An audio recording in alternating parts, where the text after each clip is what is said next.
Você achou que não ia ter presidente da direita em 2026?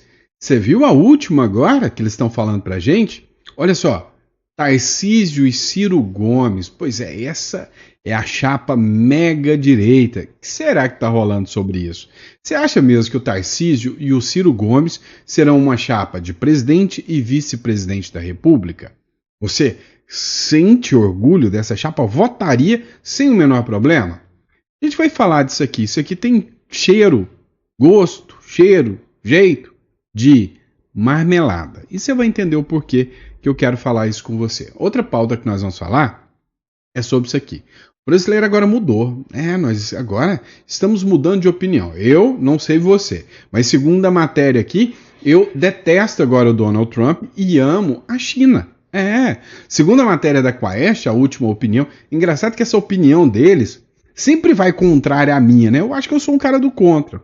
Mas na última opinião deles, o brasileiro ama muito mais a China do que os Estados Unidos a partir de agora, depois que o Trump, malvadão, resolveu colocar sanções contra o Brasil. Pois é. Vamos lá.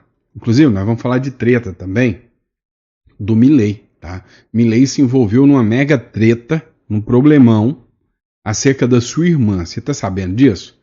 Vamos falar sobre isso aqui sem passar pano, tá? Outro ponto que a gente precisa falar também. Nós precisamos falar da mudança que aconteceu numa relatoria importantíssima, né? Onde o Mendonça pegou uma relatoria de um dos casos que para mim é super importantes, que é a fraude do INSS. Foi assim, uma reviravolta que ninguém esperava. E hoje começa. Sabe? Não sei se vai ser circo, não sei se vai ser uma arma positiva da oposição, não sei o que vai acontecer. Mas hoje a CPI do INSS começou, quase 1.000 pedidos, já teve definição do vice-presidente, que é do Partido Socialista Brasileiro, e aí nós precisamos entender um pouquinho mais. Já teve arranca-rabo entre o presidente, que é o Carlos Viana, e jornalistas, mandou alguns jornalistas tomarem tenência. O jogo hoje está interessante da gente assistir. Então, antes de mais nada, vai lá. Curta, compartilha. Se você gosta de informação de qualidade, de informação relevante, inscreva-se aqui no canal. É sempre importante ter você aqui conosco. Bora começar de matéria? Vamos? Então vem comigo. É o seguinte. Se eu não disse para vocês ainda que o Tarcísio está sendo muito criticado por ser a direita limpinha, permitida, o candidato do sistema, pois é o que dizem sobre ele. E agora saiu mais uma. Tarcísio mais Ciro, a chapa que pode virar a engrenagem de 2026.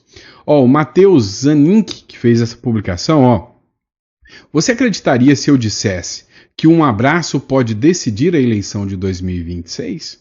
Será? Pois é, teve um abração, né, entre o Ciro e o Tarcísio de Freitas. E é por isso que um abraço em Brasília pode ter mudado o tabuleiro de 2026. Tarcísio de Freitas e Ciro Gomes ensaiam uma aproximação que já desperta conversas sobre uma chapa presidencial. Aliados de Ciro defendem que ele aceite ser o vice do Tarcísio de Freitas para 2026. Olha só isso. O cálculo: somar o sudeste de Tarcísio com o nordeste do Ciro. Para o Centrão, seria a chance de lançar uma alternativa. Nem Lula, nem Bolsonaro. A crise da direita com Bolsonaro, preso à fadiga da polarização, abre espaço para uma terceira via real. A união Tarcísio mais Ciro surge como um balão de ensaio, que pode se tornar um plano estratégico. Vantagens da chapa: gestão técnica do Tarcísio, discurso combativo do Ciro, expansão territorial, pega o Sudeste e o Nordeste, força institucional do Centrão para dar sustentação, e aí tem os riscos e as vantagens, né? Base eleitoral oposta, bolsonarista, pode rejeitar o Ciro Gomes, e assim como também a esquerda do Ciro Gomes não pode aceitar o Tarcísio bolsonarista. E aí vai ser chamado de chapa Frankenstein. Essa é a análise do Matheus Zanin. Minha opinião? Presepada, embuste, maracutaia, armadilha. Olha, eu vou dizer para vocês, eu era muito fã do Tarcísio. Tá? Hoje eu já não morro de amores pelo Tarcísio, não. Acho que o Tarcísio deixou muito a desejar em muitos quesitos, em muitas pautas, em muitos pontos que ele não deveria ter deixado a desejar. Então, nem de longe hoje o Tarcísio seria o meu candidato preferido. Mas o Tarcísio é um cara que dialoga, tanto com o Supremo, com todo mundo. Agora, esse abraço do Ciro e do Tarcísio, eu acho que está sendo capitaneado pela esquerda para desgastar ainda mais o Tarcísio. Porque ainda tem uma pá de gente que, na falta de Bolsonaro, Tarcísio é uma boa opção. Só que Tarcísio com Ciro, aí não. Tá? Então, o que eu acho de verdade? Eu acho que isso é especulação, acho que é conversa fiada, acho que Tarcísio não vai fechar chapa com Ciro Gomes, não. Tá? Sinceramente, eu acho que estão fazendo isso para quê? Para minar. O Ciro Gomes já não tem chance, né? Agora, o Tarcísio é um cara que tem chance demais. Estão fazendo isso não para minar o Ciro Gomes. O Ciro Gomes, tanto faz se ele perder 10 ou 1.000 ou 10 mil eleitores, para ele não muda nada, ele vai perder mesmo. Agora, para o Tarcísio, o que ele pode perder de aliados, de pessoas que são de direita por causa do Ciro Gomes, então, a minha opinião é que isso é uma especulação, né, para pegar o Tarcísio e para desgastar a imagem do Tarcísio. Bem que já está um pouco desgastada, né? Vamos lá, você viu essa aqui? Agora, segundo os institutos de pesquisa queridinhos da esquerda, da Left People, você é um apaixonado pela China. Sim, meu irmão, você gosta da China. Você não tá nem aí para os Estados Unidos, você tá morrendo de raiva do que o Donald Trump tá fazendo e não quer nem saber dessa história de Donald Trump. Eu, cá entre nós, tem uma novela aí rolando e que a gente tá sempre acompanhando o capítulo. Eu torço pro laranja, não pro vermelho, tá? É o que tá rolando da minha parte. Então eu sou um cara do contra. Olha essa matéria. Quaest. Opinião favorável dos brasileiros sobre os Estados Unidos cai. E sobre a China, saltou. Todo mundo agora acha que a China é uma baita de uma democracia e o Trump é um baita de um ditadorzão. Só que não, eu não acredito nisso. Pesquisa de opinião. A percepção que os brasileiros têm dos Estados Unidos piorou e está no patamar mais negativo desde o início dos levantamentos em 2023, segundo a pesquisa Quaest, divulgada nessa terça-feira. Fez aonde, queridos? Na porta de alguma facção? Na porta do presídio? Né? Porque eu tenho certeza que quem gosta do crime organizado está odiando, detestando o Donald Trump. A China está em seu melhor momento. Os números positivos em relação à Argentina subiram e agora há embate técnico entre os indicadores. Ou seja, a China está bem, tá assim, quanto a Argentina, quanto a China, está todo mundo bem demais, né? A Argentina, sim. O levantamento mostra a visão do brasileiro. Piorou em relação aos Estados Unidos, com percepção negativa, subindo de 24 para 48. Olha só, dobrou. Quem gostava dos Estados Unidos dobrou. Agora, a mesma quantidade de pessoas passou a odiar. Piorou em relação a Israel. Olha só. Isso aí eu duvido, né? Porque o que está sendo pregado de antissemitismo agora, nesses últimos tempos, né? Mas piorou em relação a Israel. Porque tem muita gente burra que acredita nesse discursinho, né? Mas piorou em relação a Israel, com alta de 9 pontos e 50% com visão negativa, né? Ah, sei, tá? Subiu ao analisar a China, que deixou de ter empate entre favorável e desfavorável, com alta de 11 pontos, 49% veio em um país de forma positiva. Manteve empatada sobre a Argentina, indicador favorável subiu 7 pontos. Então, para a Argentina, o brasileiro continua do mesmo jeito. Com o Milei não melhorou, tá? Não melhorou a visão do brasileiro para o Milei, não.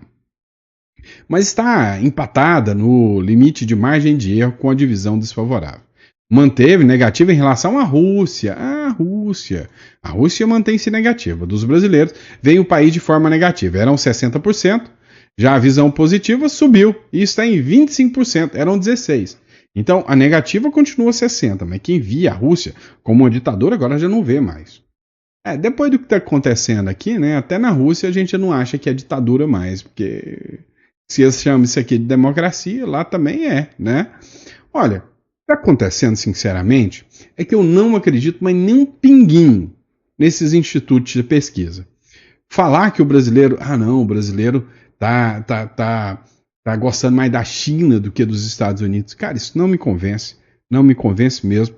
Acho que é presepada. Sai fora, Bino, que é cilada. Vamos lá. Agora, se a percepção de Israel baixou em relação ao Brasil, meu amigo, essa é para acabar, né? Dá uma olhada. Israel rebaixa os laços com o Brasil após recusa em aprovar um novo embaixador. O Israel-Brasil. Israel rebaixou os laços diplomáticos com o Brasil após o Brasil se abster de credenciar o novo embaixador israelense no país. Ivan Kleber, correspondente de Londres. Israel rebaixou as relações diplomáticas com o Brasil depois que o Brasil se absteve de credenciar o novo embaixador de Israel no país. Diz uma nota do Ministério das Relações Exteriores de Israel, abre aspas, depois que o Brasil excepcionalmente se absteve de responder ao pedido de agreement do embaixador Dagan, Israel retirou o pedido e as relações entre os países agora estão sendo conduzidas em um nível diplomático inferior.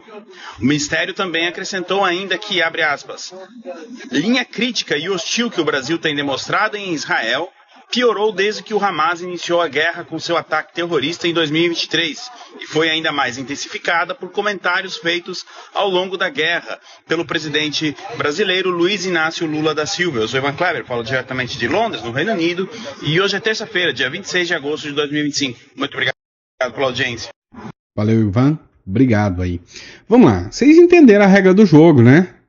Você não entendeu? Não é possível. Você não viu que Israel está articulando a cada passo, movimentando a cada passo, Estados Unidos a cada passo para reconhecer o Brasil como uma ditadura anti-Israel? Para que lá na frente, se tiver um submarino nuclear, alguma coisa nuclear aqui, eles têm justificativo suficiente para entrar aqui com o pé na porta. Então, as atitudes que o atual presidente faz colocam o Brasil sim na rota de colisão, são extremamente perigosas para o Brasil.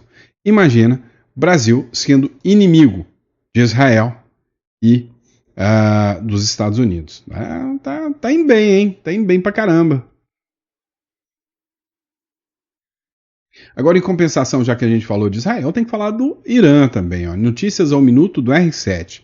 A Austrália acusa o Irã de orquestrar ataques ao país e expulsar embaixador, né? Expulsou o embaixador. Na terça-feira, o primeiro-ministro australiano Anthony Albanese afirmou que o governo iraniano, comandado pelo líder supremo Ali Khamenei, amigo do Lula pra caramba, segundo aí o ministro de Israel, né? Você vai entender o porquê. Khamenei está por trás de ataques antissemitas no país contra a comunidade judaica e anunciou a expulsão do embaixador iraniano em Canberra. Albanese afirmou que o Irã está por trás dos ataques à sinagoga Adas Israel, em Melbourne, e ao restaurante continental Kitchen em Sydney, na Austrália, e que provavelmente também dirigiu outras ações em solo australiano. Ou seja, a Austrália acabou sendo vítima, né, de ataques terroristas nos últimos dias, né? E a Austrália acusa que esses ataques antissemitas que aconteceram foram justamente oriundos aí de ações do próprio Ayatollah, né, do Ali Khamenei. Então, rompeu as relações, deu linha no embaixador que lá estava. No mesmo dia, já que a gente está falando de Khamenei, esta imagem viralizou como se não houvesse amanhã. Mas viralizou mesmo. O ministro da Defesa de Israel, Israel Katz, né, publicou uma imagem de Lula como fantoche de Khamenei. Né, e essa é a imagem que foi publicada pelo ministro da Defesa de Israel. E aí ele disse que o Lula, né, literalmente, ele atua em prol dos interesses e das vontades do próprio Khamenei. Né? A mensagem foi clara. Matéria da Alice Anelli. A mensagem foi clara. O governo brasileiro deixou de ser apenas crítico a Israel. Passou a se alinhar com regimes que negam o Holocausto e apoiam o terrorismo.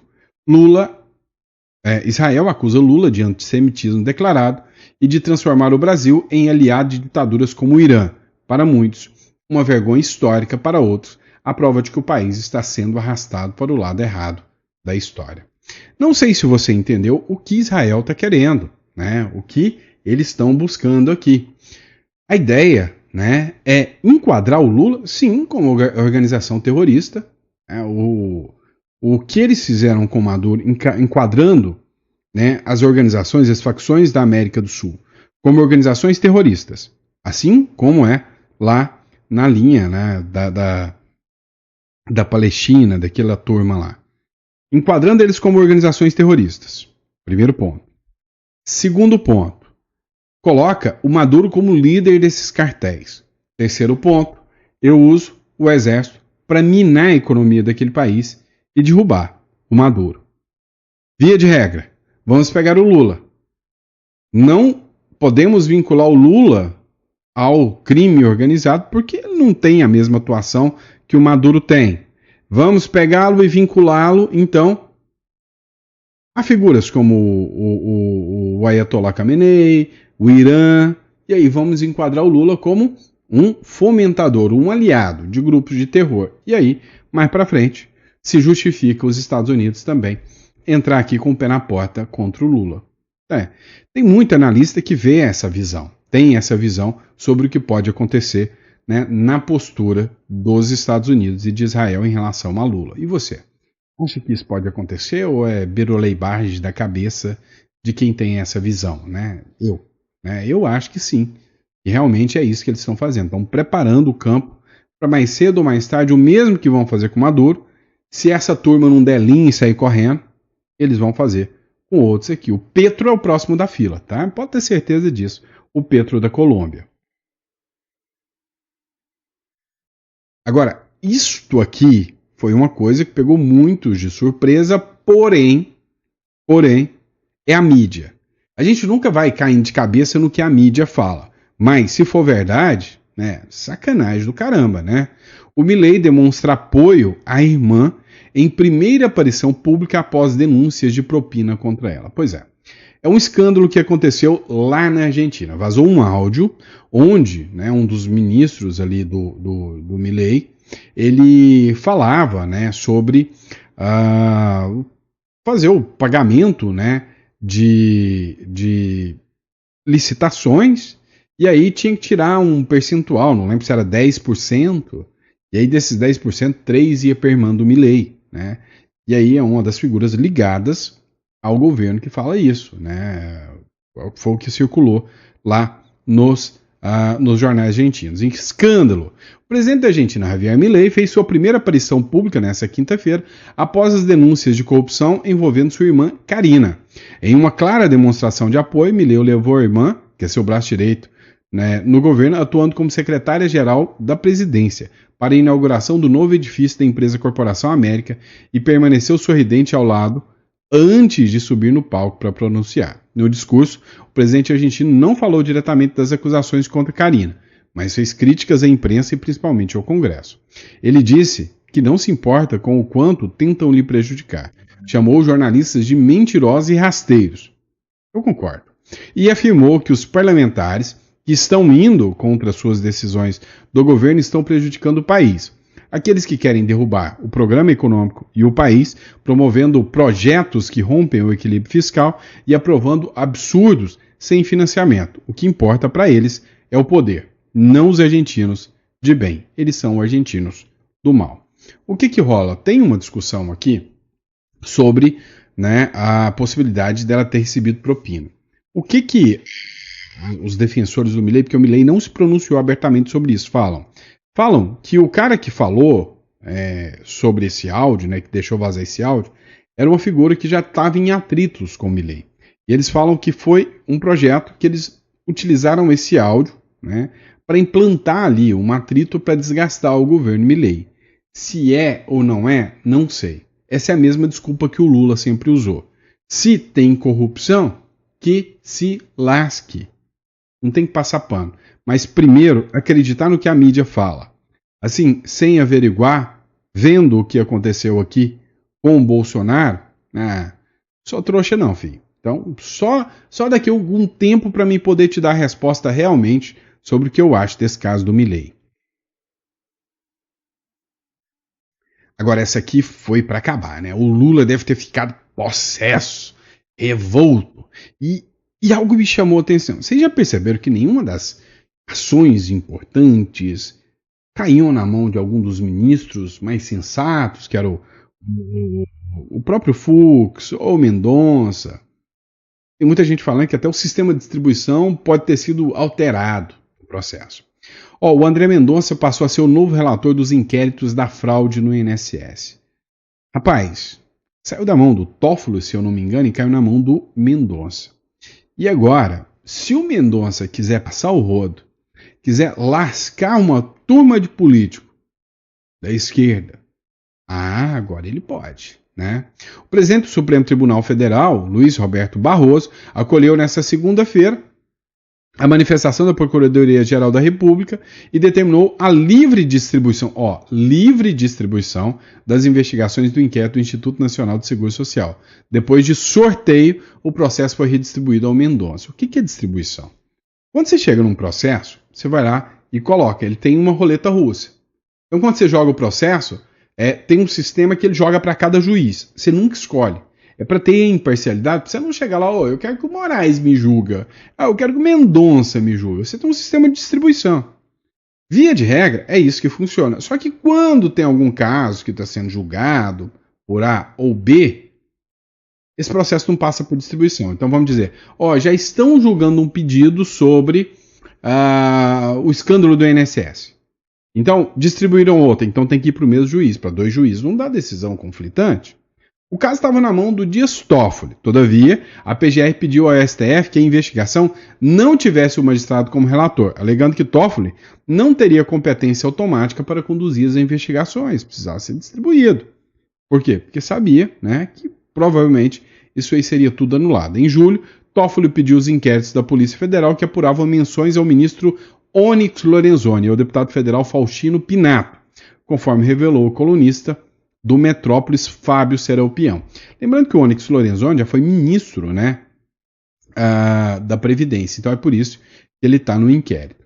E aí, né, parece que houve uma mudança nos sorteios do STF, né, esse aqui foi sorteado, porque a maioria nem sorteado era, né, então tem aqui o questionamento aqui do Vinícius Carrion aqui, né, Mendonça é sorteado para relatar investigações sobre fraude do INSS. E aí, meu amigo, mudou, né, o sistema o jogo todinho. Eu achei super, super interessante, porque eu tô doido para ver se a investigação for realmente uma investigação certeira, o bicho vai pegar, né? Assista aqui, esse trecho aqui da CNN. Após sorteio, Mendonça assume a relatoria dos inquéritos do INSS.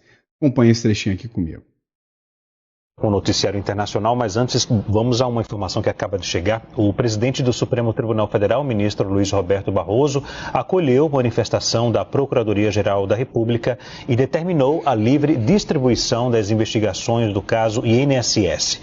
Após o sorteio, o processo foi redistribuído para o ministro André Mendonça. Portanto, essa informação que chega agora, André Mendonça é o novo relator de todos os inquéritos que envolvem fraudes em relação ao INSS. Eu vou repercutir rapidamente aqui com os meus colegas de bancada, o Pedro Venceslau e a Juliana Lopes, um assunto, Pedro Venceslau, que pega muita gente de surpresa, porque todos os inquéritos estavam no gabinete do ministro Dias Toffoli, né? E agora o ministro e presidente do Supremo Tribunal Federal disse, vamos voltar para a regra básica, fazer a questão do sorteio, e o sorteio caiu no André Mendonça. Vale lembrar só que são várias ações, estão com o Dias Toffoli e agora vão para Mendonça, mas tem algumas na primeira instância. O ponto principal dessas ações no STF é autoridades que têm foro privilegiado. Então, nem tudo está ali no gabinete, mas uma parte considerável envolvendo autoridades. Os que foram enviados ao Supremo Tribunal Federal, né? A oposição comemora, né? Eu acabei de receber aqui uma mensagem do Sóstenes Cavalcante, líder do PL, dizendo o seguinte: com a eleição do presidente e do relator da CPMI, o STF percebeu que não tem como abafar. Fecha aspas, foi o que disse o líder. Pois é, meu amigo, o que tinha gente com medo, né, de que isso acontecesse, o que tem gente que pode estar envolvido nisso aí, o que isso pode gerar de impacto para a esquerda. Então, assim, eu tô com a pulga atrás da orelha, né? É muita coincidência É muita coincidência para a esquerda vacilar assim, né? O André Mendonça sendo sorteado, pegando a presidência, a oposição pegar a presidência da CPI do INSS, pegar a relatoria, e os ministros do STF não barraram nada. Tem coisa esquisita nisso aí, viu? E por falar nisso, começou, né? Começou el pizzaiolo a trabalhar, né? Ou seja, a CPI do INSS já começou a andar. Inicia com quase 1.000 pedidos e definiu o Duarte Júnior, do PSB do Maranhão, como vice-presidente. Então já começou, né? E foi uma forma de tentar amenizar o impacto, a pancada que o PT tomou, colocando, né, o Duarte Júnior como vice-presidente. A etapa confirmou o deputado Duarte Júnior, do PSB, como vice-presidente do colegiado. O político é próximo ao Planalto, ou seja, é alinhado ao Lula, e foi definido após uma negociação entre parlamentares na base governista e da oposição. Ou seja, foi aí, né, uma tentativa de contrapor a surra que eles levaram quando a oposição conseguiu tanto o presidente quanto o relator. E aí agora, né, no acordo, eles conseguiram levar vice-presidência. Agora, já começou quente, né? Já começou quente. O Carlos Viana, que não é fã do PT, ameaçou descredenciar jornalista que fotografara a tela de parlamentar. O que estava acontecendo? Muitos senadores, deputados, ficavam ali no celularzinho, né? No blá blá blá, tá.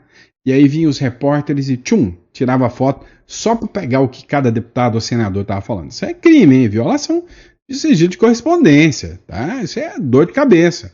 O Carlos Viana falou, ó, se fizer, vai ser descredenciado, não pisa mais na Câmara dos Deputados. Nem no Senado, né? O senador Carlos Viana, do Podemos, presidente da CPMI do INSS, que é a comissão formada por deputados e senadores para investigar fraudes em aposentadorias e pensões, ameaçou suspender a credencial de veículos de comunicação que publicarem flagras das telas dos celulares e computadores dos parlamentares. Cara, eu sou a favor da liberdade de imprensa sim, tá? Beleza, mas eu concordo com o Carlos Viana. Você pode até achar ruim o que eu vou falar, mas tá certo. Tá lá o deputado, senador, tá ali, talvez no momento íntimo dele. Você vê que ele está no momento de trabalho, não deveria estar no momento íntimo, mas pode estar combinando alguma coisa para a esposa, ó, saindo daqui eu vou passar em casa, alguma coisa, põe aquela lingerie assim, sabe? Outra coisa, né? Mas ele pode estar fazendo isso. E aí vem um repórter e tira ali, então concordo com o Carlos Viana que não deveria, né, literalmente, ser autorizado, não. E aí tudo tem regra, né, gente? Tem que ter regra para a coisa funcionar. Vamos lá, CPI do INSS. Relator propõe ouvir ex-ministros e concentra investigações a partir do governo Dilma. Adivinha, a Dilma pode voltar à cena. Olha isso, que maravilha. Diante desse quadro, após a apresentação do plano de trabalho, deliberaremos um conjunto de requerimentos iniciais para aprovação, que em muito contribuirão para a elucidação dos fatos. E como justificado em um primeiro momento, serão foco da apuração os eventos relacionados aos descontos associativos e legais a partir do ano de 2015. A partir do ano de 2015, ou seja, vai ser investigado. Presta atenção. Dilma, Temer, Bolsonaro e Lula. Perfeito. Tem que investigar tudo mesmo. Quem não deve, não teme. Eu tenho a minha convicção aqui, ó, meu chute.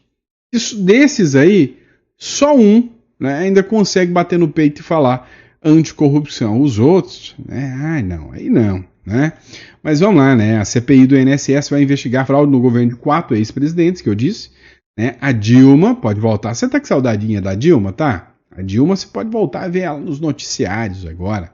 É a Dilma, o Temer, o Bolsonaro e o Lula. Vamos assistir. Vai sair tão interessante isso aí, pode ter certeza, tá? E é isso aí, pessoal. Se você gostou, curte, compartilha. Manda esse vídeo para mais pessoas, sempre um prazer estar aqui com vocês. Muito obrigado pela confiança, pela credibilidade. E a gente volta com toda